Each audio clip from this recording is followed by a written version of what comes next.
Last night I made a video in response to some events that had taken place earlier that day. I'm referring to May 30th, 2013.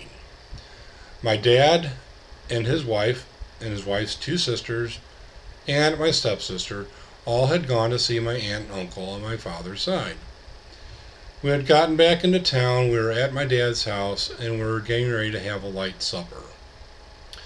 We were sitting on his deck drinking some wine, and numerous discussions took place. Gun control, the president, school systems, various things of this nature. One of his sisters indicated that we need to get rid of No Child Left Behind and essentially educate the smart kids. I was a person in the school system that was left behind. The school system essentially ignored my needs.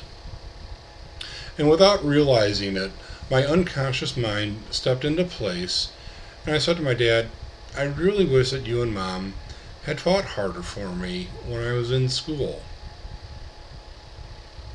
Now, I didn't realize what I had just said, and it may have felt like an attack on him or hurtful. But there was a message in this. And the message is we need to be educating all kids. I needed to be educated so I could have had a better life. This is my opinion. I feel like I have not had the life that I could have had if the education system had been better. And quite possibly if my parents had been able to do a better job getting the school system to take care of my needs. Living with neurofibromatosis, depression, anxiety is not an easy way to have life. Healthcare needs come up, sometimes unexpectedly. You're made fun of, bullied, even as an adult, and it takes a toll. If things had been differently back in the early 80s, late 70s, perhaps, just perhaps, my life would have turned out better. It hurts. And today, I am living on Social Security disability, only receiving $12,000 a year. Part of the way I got here was back in 2002, I needed some extensive medical care related to my disorder. My company's insurance policy did not cover neurofibromatosis.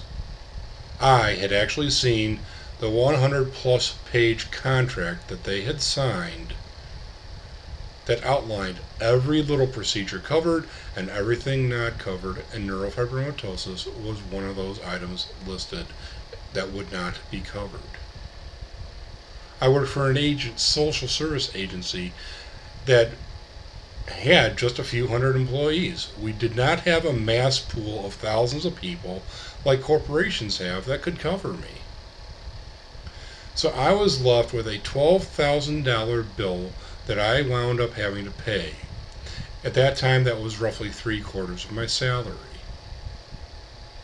Life continued on. I got older. Neurofibromatosis continued to take a bigger toll on me as it is a progressive disorder. Today, I am living on Social Security disability, as I said earlier.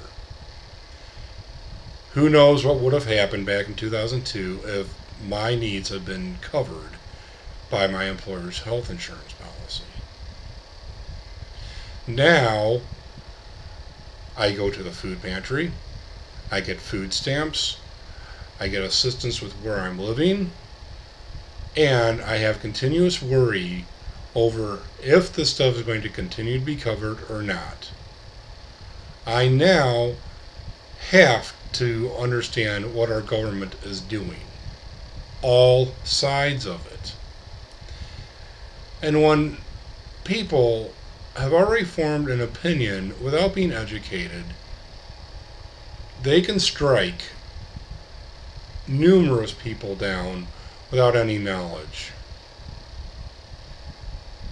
In addition to getting food stamps, having to go to a food pantry, only getting $12,000 a year, I also no longer get a choice in how my parents, aging parents, health care is handled.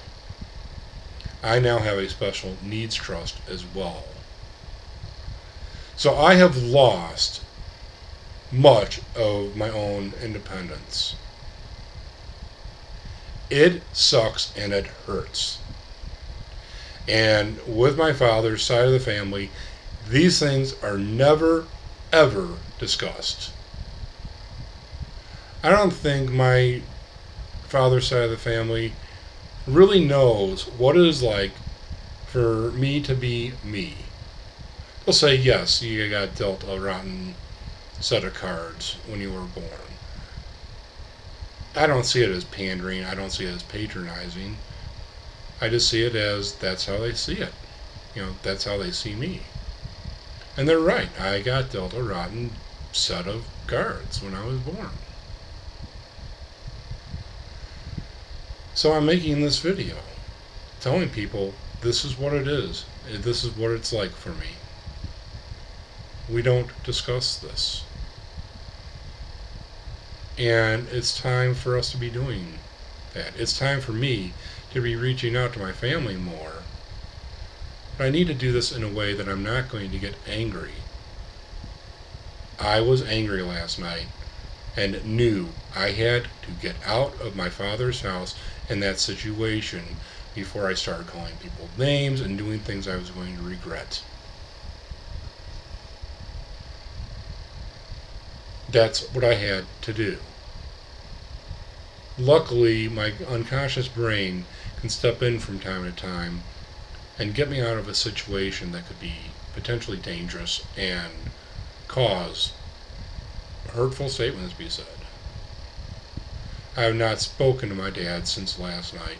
I haven't spoken to his wife since last night.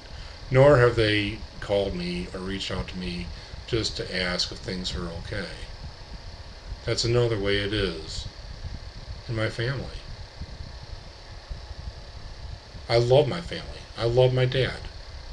My dad and I have a good bond the way it is.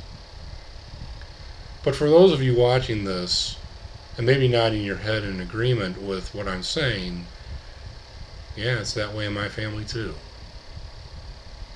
Have you reached out to them and started to talk?